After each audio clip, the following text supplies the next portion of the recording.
دیکھیے روحانی تربیت بھی کرنا ضروری ہے اور اسی طرح اخلاقی تربیت بھی کرنا ضروری ہے اپنے بچوں کی۔ تو تربیت کہتے کس کو ہے؟ پرورش کیا ہے سمجھ میں آ گیا، پرورش بڑھانا، ٹھیک ہے نا۔ اب تربیت کا مطلب یہ ہوتا ہے اپنے اندر یعنی انسان کے اندر جو اخلاقی وجود ہے اس کو سنوارنے کا نام اخلاق ہے، تربیت ہے۔ انسان کے اندر جو اخلاقی، دیکھو دو چیزیں، تھوڑا مشکل ہو سکتا ہے لیکن سمجھنے کی کوشش کرو۔ ایک جسمانی وجود ہے، ہمارا جسم ہے، جسمانی وجود، اور جسم کے اندر ایک اخلاقی وجود ہے ہمارے اندر ہے جو کہ جانور کے اندر نہیں ہے۔ تو ہمارے اخلاقی وجود کی ترقی کرنا، اس کو سنوارنا، اس کو اچھا بنانا، اس کو اچھے کیریکٹر والا بنانا، اسی کو تربیت کہتے ہیں، اسی کو تربیت کہتے ہیں۔ اگر ہم چاہتے ہیں کہ ہمارا بچہ اللہ اور اس کے رسول سے محبت کرنے والا بن جائے، ہم چاہتے ہیں کہ ہمارا بچہ نیک بن جائے، متقی بن جائے، پرہیزگار بن جائے، حیا والی ہماری لڑکی بن جائے، سخی سخاوت کرنا، اللہ کے راہ میں خرچ کرنے والا، دین کا کام کرنے والا، ایک معاشرے کے لیے نیک اچھے اخلاق والا ہمارا بچہ بنے، تو اس کے لیے کیا کرنا ہوگا؟ میڈیکل میں کوئی گولی نہیں ملتی کہ بس گولی کھلا دو تو اچھے اخلاق والا بن جائے گا۔ انجیکشن کوئی نہیں ہے کہ بس انجیکشن لگا دو تو بس ہمارے بچیاں اچھے بن جائیں گی، نہیں، اس کے لیے محنت کرنا پڑتا، اس کے لیے اپنے بچوں کے اندر اچھے اخلاق کو انسٹال کرنا پڑتا، اس کے اوپر محنت کرنا پڑتا۔ اب بچے کے اندر کی جو خوبیاں ہیں ان خوبیوں کو بچوں کے اندر اچھے اخلاق کے خوبیوں کے بیچ ڈال کر اس پر اگر ہم محنت کریں گے تو بڑے ہونے کے بعد ہم امید رکھ سکتے ہیں کہ یہ اچھے پھل دینے والا بنے گا۔ کوئی بھی انسان جب کوئی درخت لگاتا ہے، کسان جو کھیتی کا کام کرتا ہے تو وہ کیا کرتا؟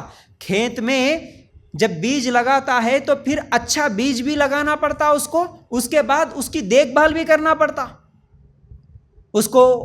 گھر میں آپ اگر ایک آم کا درخت ہی کیوں نہ ہو لگاتے ہیں، جب کوئی جام کا درخت ہی، نیمبو کا درخت ہمارے گھروں میں ہوتے ہیں، جب لگتا ہے یا لگاتے ہیں تو پہلے تو اچھا بیج دیکھ کے لگانا پڑتا، پھر اس کے بعد اس کی حفاظت کرنا پڑتا، کہیں مرغی آ کے اسے کھود نہ دے، اس کے اکھاڑ کے نہ پھینک دے، یا کوئی اور جانور چوہے وغیرہ آ کے نکال نہ دے۔ اور جب وہ درخت اگتا ہے تو اس کے لیے بھی پروٹیکشن، ہم دیکھتے ہیں آج ہمارے گورنمنٹ کے، حکومت کے جتنے بھی لوگ جھاڑوں کو لگاتے ہیں راستوں پر، وہ بھی ایک جالی لگاتے ہیں، پروٹیکشن، یعنی کوئی جانور آ کے اسے کھا نہ لے۔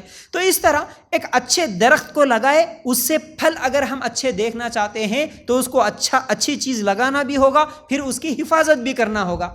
کھیتی کا کام کرنے والے آپ دیکھتے ہوں گے، کبھی شہر سے باہر نکلے تو دھان، جو چاول ہوتے ہیں، ہم جو چاول کھاتے، وہ چاول کا ہی کھیت ہم کو آس پاس بہت زیادہ نظر آتا۔ تو جب چاول کا کھیت اگر ہم دیکھتے ہیں تو جب وہ چاول کا کھیت اگتا ہے اس کے ساتھ ساتھ کئی گھاس بھی اگتے ہیں، ہر جگہ گھاس بھی اگتے ہیں۔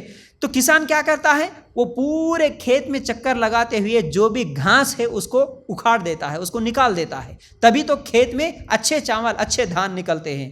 اگر ہم ان خراب چیزوں کو، خراب گھاس کو اگر نہیں نکالیں گے تو فصل صحیح نہیں ہوگی۔ اسی طرح ہم بھی اپنے بچوں کو اچھی تربیت کرنا، ان کو بری چیزوں سے بچا کے رکھنا، تبھی جا کے ہمارے بچے اچھے بن سکتے ہیں۔ یاد رکھنا، بچوں کو بتانا ہوگا سچ بولنا کیا ہے، سچ بولنا اچھی چیز ہے، جھوٹ بولنا غلط چیز ہے، یہ تعلیم ہے۔ اب دیکھو تربیت کیا ہے سمجھ میں آ گیا، اب تعلیم کیا ہے یہ بھی سمجھ لو۔ کسی کو ہم بول رہے کہ بیٹا سچ بولنا اچھی چیز ہے، جھوٹ بولنا بری چیز ہے، یہ تعلیم ہے، یہ بول رہے تم، لیکن اس پر محنت کر کے اسے سچا بنانا یہ تربیت ہے، یہ تربیت ہے۔ تعلیم بول دیے یہ ہو گیا، تعلیم اسے کہتے، بول دیے، لیکن اسے بنانا ویسا تو تربیت کرنا پڑتا اس کے پیچھے۔ تعلیم کا مطلب ہوتا ہے بتانا اور تربیت کا مطلب ہوتا ہے بنانا، ٹھیک ہے۔ اب نیگیٹو چیزیں جو ہے بچوں کے اندر، ان چیزوں کو نکالنا، جیسا کہ بچوں کے اندر جھوٹ بولنے کی عادت ہوتی ہے، گالی دینے کی عادت ہوتی ہے، بے حیائی والے کام کرنے کی عادت ہوتی ہے، ان تمام بری چیزوں سے نکالنا۔ بچے باہر سے بھی سیکھتے ہیں، تو ان برائیوں کو نکالنا، اس کا نام تربیت ہے۔ ہم کو آج پرورش کی فکر تو ہے لیکن تربیت کی فکر نہیں ہے۔ اب سمجھ میں آ گیا پرورش کسے کہتے ہیں، تربیت کسے کہتے ہیں اور تعلیم کسے کہتے ہیں۔